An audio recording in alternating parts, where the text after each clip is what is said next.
On the way to Moab, Utah, we are stopping at Capitol Reef National Park, taking scenic US Route 12. Okay guys, we are hiking the Grand Basin Trail. It's like a gorge trail, like a wider slot canyon. This trail was super easy, absolutely no elevation gain, and you can hike down the basin as far as you want, and you just turn around and come back.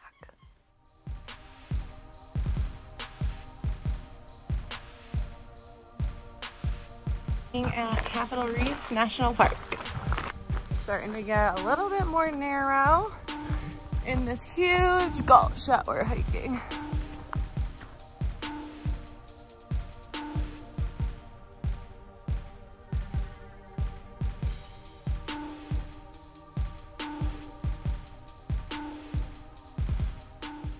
This was the only hike that we did in Capitol Reef National Park, and then we were headed off to Moab, Utah. Okay, next leg of the trip is in Moab, and we are doing Corona and Bowtie Arch, and this is the start of the trailhead. You can see the Colorado River behind me, so it's definitely, and a lot of red rock, so definitely a different vibe than our other Utah stops, and I will show you when we get there. Side note, it was much hotter in Moab than other places. Corona Arch and Bowtie Arch was a super fun hike. It is not part of a national park, so it's not as busy as trying to get into Arches itself. There are a couple little challenging spots, but nothing too strenuous, and the end results are awesome. Apparently we have ladders too.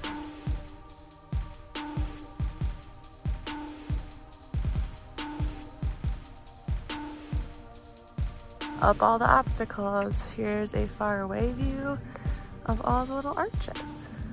This is the first arch you'll come across, and it is called Bowtie Arch.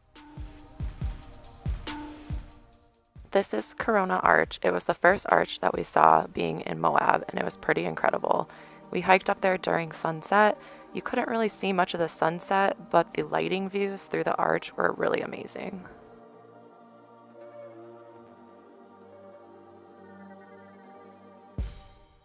In the video, you can't tell how large this arch actually is, but it is massive, and I would definitely say it is comparable to some of the coolest arches in the national park. It is definitely worth the hike, and about 3 miles total.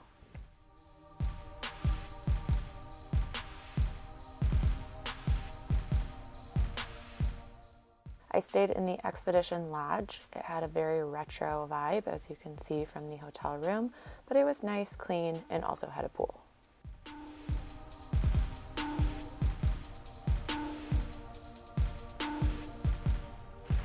Okay, we made it to Arches National Park. We are doing Delicate Arch, trying to get there as the sun rises. So we are hiking in the dark, baby.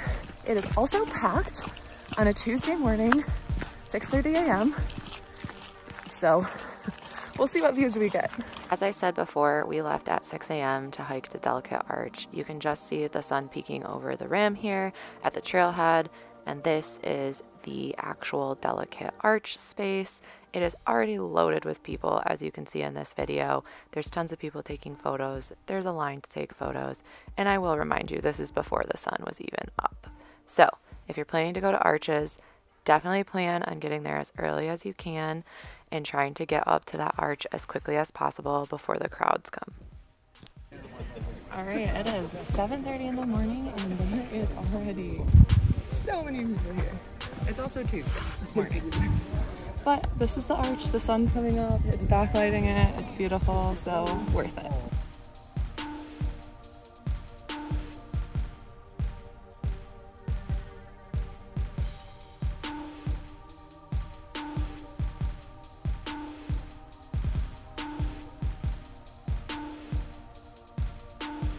Okay, right around the corner before you get to the big arch, there's this little keyhole, and you can see Delicate Arch right through the keyhole. I would say one of the coolest things about Arches National Park is that all the trails are super accessible for all different levels of hiking. You can see really amazing arches without doing super strenuous hikes. This does make it incredibly busy, however, it's really easy for a lot of people to be able to see such cool things.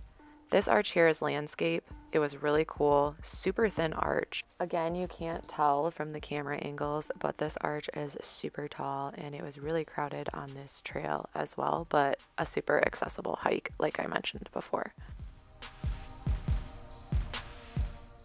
So this little area had probably one of my favorite arches. As I'm pointing in the video, I'm pointing to the double arch, which you can see here. It is 2 arches, absolutely massive, the biggest in the park. You can hike up under the arches. I did not do that due to the sheer number of people in this area. However, to get out here to this arch, it is literally only 0.25 miles and it is a flat trail. Very, very easy to get to. You can see how many people are under here and just the sheer size of these arches. One of the most frequented spots that we ate was this cool little food truck park. We went here multiple times during our stay. While in Moab, we also went to Canyonlands National Park, and this is the sun rising over the ridge of Canyonlands.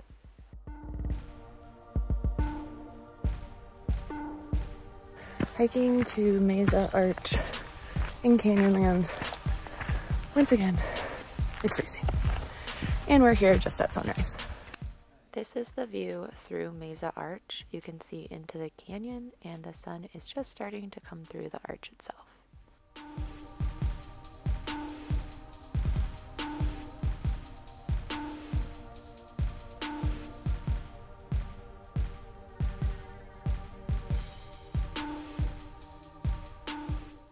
Mesa Arch was a relatively easy arch to get to in Canyonlands, and I would say probably one of their most popular trails in the park.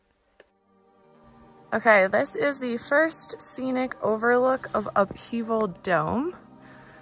So it's a crazy geological feature, and they think, or they say, a meteor caused this huge crater in this canyon. So we'll hike to the second overlook too. Pretty easy hike. Here we have a view from the second overlook that was much more challenging to get to than the first overlook. Just a little different angle of the crater. This is just a overlook view of the rest of the Canyonlands from the Upheaval Dome hike. I just wanted to let you guys know Canyonlands wasn't as crowded this early, but as we were leaving, the crowds were really starting to come in. When hiking in Moab, I would plan on getting to national parks before 7:30 a.m. All right guys, what are we thinking? Meteor or the salt buildup composite from the sea being here? I'm going with meteor. Comment down below. I had to throw this last clip in. The hotel we stayed at had this super fun water slide that was a nice little addition to the hotel. Thanks so much for following along. Let me know if you have any questions.